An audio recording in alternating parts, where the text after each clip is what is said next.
저는 이름은 천세현이고 지금 그 나사에서 포스닥 연구원으로 일하고 있습니다. 아까 그 이희교 박사님이 말씀하셨듯이 또 우연히 또 이렇게 또 제가 홈페이지에 또 제 이름이 이렇게 나와 있는 걸 이렇게 캡처를 했네요. 저는 그 얼스 사이언스 분과에 그 C레벨과 그리고 아이스를 갖다가 그 인공위성으로 관측하고 그것을 활용해서 수치 해석 및 그 데이터 애널리시스를 통해서 그 기후 변화 관련된 그런 내추럴 그 자연 변동성과 그리고 인간 활동으로 인해서 발생되는 그런 그 수자원들의 변화에 대해서 연구하는 분과에 있습니다. 네, 일단 제가 연구하는 분야를 간단히 소개해 드리고 싶은데요. 그 제가 하는 분야는 그냥 브로드하게 물에 관련된 그 기후 변화 영향을 그 연구하고 있습니다. 그래서 여러분들이 들어보시면 뭐 어떤 지역에 뭐 기후 변화 때문에 홍수가 난다더라, 아니면 뭐 그 빙하가 다 녹고 있다, 뭐 이런 말씀들 많이 하잖아요. 근데 실제로 그 기후 변화를 믿지 않는 분들이 계세요. 미국에도 그렇고 한국에도 있고 세계 각지에, 특히 경제 그 기업하시는 분들 중에 기후 변화를 안 믿는 분들이 되게 많아요. 그래서 이제 지금은 뭐 많이 좋아지긴 했지만 실례로 이전 미국 대통령 같은 경우에는 그 파리 기후 협약에서도 빠져버렸잖아요. 그 기후 변화 안 믿으니까. 이런 해수면 상승이나 이런 것들이 기후 변화가 아니라 그냥 그 자연 변동성에 의해서 발생된 거다. 이게 또 지금 올라가지만 언젠가 떨어질 거다. 이런 식으로 주장하시는 분들이 계시거든요. 그래서 아무튼 저는 그게 이제 그 자연 변동성을 캐치를 해가지고 그 나머지가 사람이 만들어낸 거잖아요. 그래서 그것에 대해서 좀 연구하는 부분이고, 실제로 그 해수면 상승하는 관측 결과가 기후 변화에 굉장히 중요한 그 증거로 많이 제시되고 있습니다. 그래서 그럼 이제 해수면이 상승하고 있는데 그걸 어떻게 관측할 것인가? 이제 그게 문제가 있는데, 실제로 해수면을 직접적으로 해수면 높이를 관측하는 거는 그 조위소라는 게 있어요. 그 여러분들 그 서해안에 뭐 조수 간만에 차가 크다 이렇게 얘기해서 뭐 저 차가 9m다 뭐 이런 말을 들어보셨잖아요. 그렇게 이제 직접적으로 해수면 높이를 이제 기록을 해가지고 해수면이 어떻게 변화하는지를 기록하고 있는 곳이 조위서고, 그 조위서가 지금 공식적으로 이제 데이터가 제대로 캘리브레이션 돼가지고 공식력 있게 운영되고 있는 곳이 한 2,000곳 정도 돼요. 되게 많은, 지금 여기 밑에 오른쪽 밑부분에 있는 그림이 이제 그 조일계가 위치한 곳을 알려주는 그림인데요. 이게 근데 2,000 몇백 개라니까 이게 되게 많은 것처럼 이렇게 느껴질 수도 있는데, 실제로 이제 그 해, 그 바다의 면적은 지구의 엄청난 부분을 차지하고 있는데, 이 우리가 조위소에서 관측하고 있는 건 2,000개의 점을 관측하고 있는 거잖아요. 그러니까 이걸로 우리가 과연 그 그 해수면, 지구 해수면 자체가 다 계속 증가하고 있다라고 하기에는 좀 무리가 있고 그 설득력이 이제 없었죠, 예전에는. 그래서 이제 그걸 보충하기 위해서 이제 그 인공위성을 통해 가지고 그 해수면을 이제 직접적으로 전 지구 전 지역을 대해서 관측하기 시작했어요. 그게 언제냐면은 1970년대 말인가에 일단 한번 띄운 적이 있어요. 실험적으로. 근데 그때는 오차가 100cm 이상이었어요. 이게 왜 그런 오차가 발생했냐면은 그 실제로 관측하는 레이더의 성능은 그렇게 많이 이렇게 낮지 않았는데, 뭐가 문제냐면 GPS 시스템이 없었어요. 인공위성의 그 위치를 바로 이렇게 픽스를 해야지, 관측 그 스탠다드를 바로 잡아야지 이게 그 거리를 제대로 측정할 수 있잖아요. 근데 그게 안 돼서 계속 못하다가 1993년도부터 이제 그런 GPS 시스템이 제대로 관측이 돼가지고 인공위성의 위치를 거의 뭐 센티미터 단위로 정확도로 이제 그 딱 포지셔닝 할 수가 있거든요. 그때부터 이제 관측이 시작됐고, 밑에 오른쪽 하단에 보면은 이렇게 트래킹으로 이렇게 지금 이게 다 채워진 것처럼 보이는데 이게 다 채워진 게 아니라 줄이에요, 줄. 이 각 줄이고 한 줄을 이게 위성이 지구를 한 바퀴 도는데 한 10시간이 걸리고, 이게 그리고 같은 지점을 반복해서 도는데 한 10일 정도가 걸려요.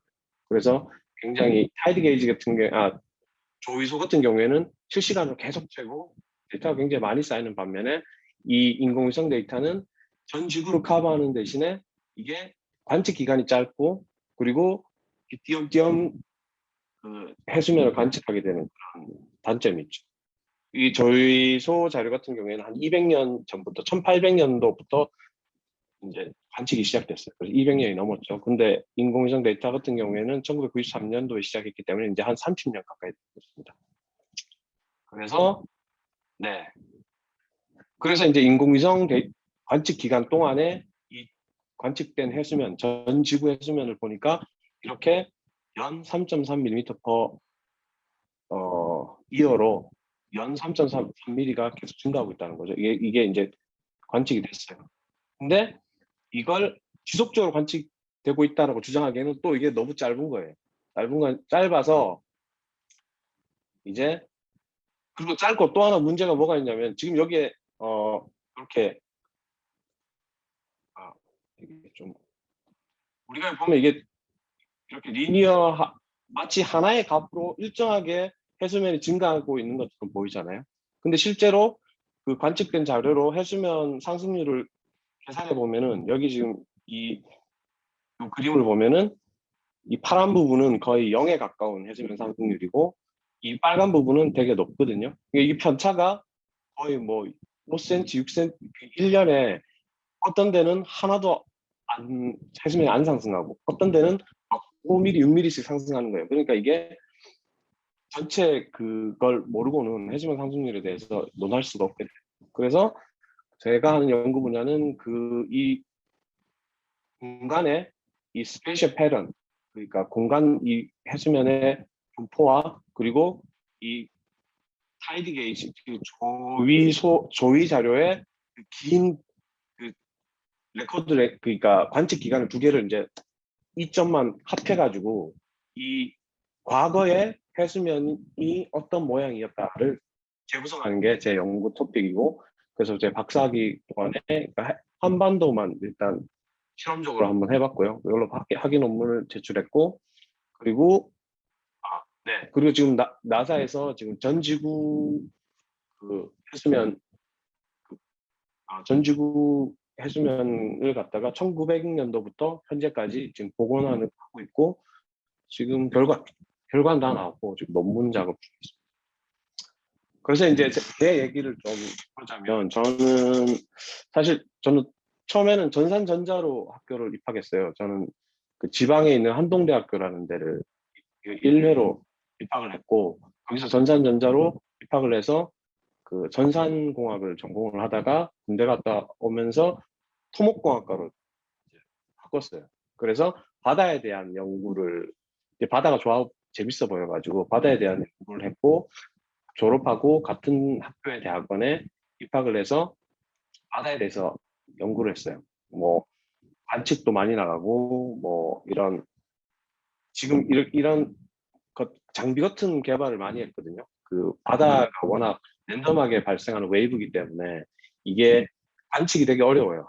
막 우리가 그냥 생각하기에는 파고가 1m, 2m 이렇게 얘기하지만 실제로는 그게 다 통계 분석이 필요하고 그걸 관측하는 장비들이 되게 좀 복잡하거든요.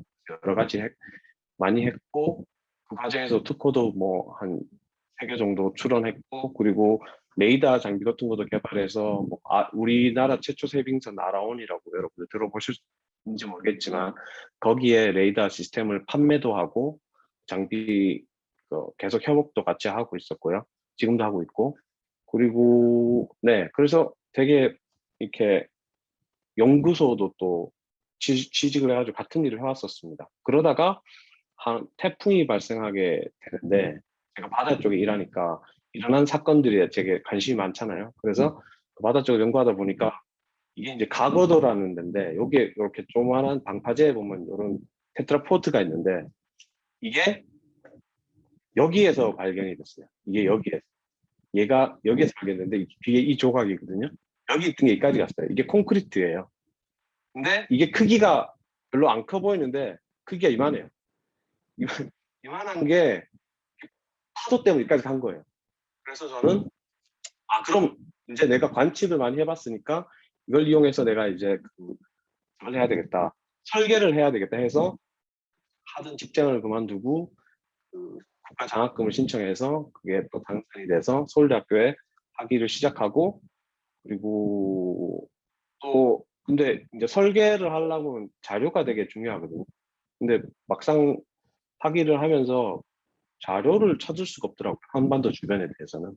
그래서 하는 수 없이 그 자료를 제가 직접 만들어야겠다 생각을 했고 그래서 미국에 있는 어떤 교수님한테 컨택이 됐어요. 그래서 그분인데 이제 거기가 올드 도미니언 유니버시티인데 거기에 이제 제가 가서 데이터를 직접 만들게 됩니다.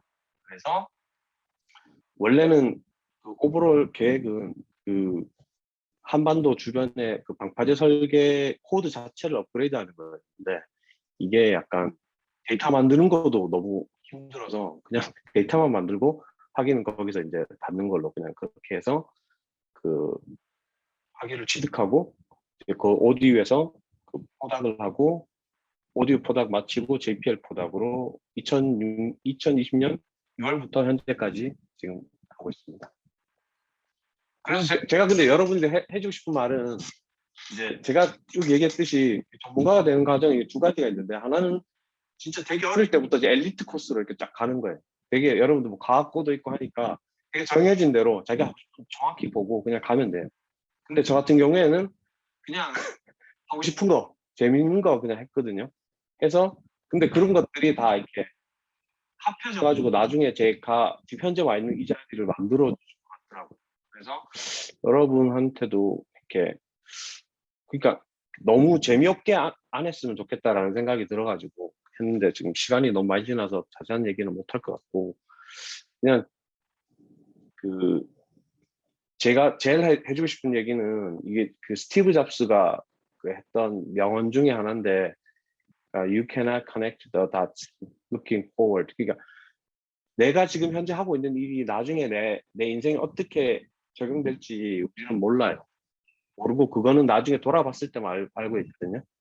그렇기 때문에 여러분도 지금 하는 일 무엇을 하든지 간에 그 지금 찍는 그 점 하나 그걸 되게 소중히 생각하고 열심히 찍고 잘 찍어놨으면 좋겠어요. 그러면 나중에 그거 반드시 돌아와요. 그러니까 시간 낭비하는 거 아니라면. 하고 네, 뭐 할 얘기 많지만 나중에 뭐 기회가 있으면 또 하도록 하고요. 저 질문 받았던 거 그거 대답할게요. 질문 중에 저는 관심 없는 게 3개밖에 못 받았는데 인류 활동이 지금처럼 지속되어 지구 온난화가 일어난다면 해수면은 올라갈 텐데 육지의 물은 증가하지 않나요? 그 육지의 물은 그 지구에 일단 물이 해수가 97%고 육지물이 3%예요. 그리고 그 공기 대기 중에 있는 건 아주 미소량이고요. 근데 그 중에 그 지구물 3% 중에 79%가 빙하고 27%가 지하수고 나머지가 이제 호수 강물이거든요. 근데 지구 온난화는 지구 기온이 따뜻해지는 거잖아요. 그 말은 얼음이 녹는다는 뜻이에요.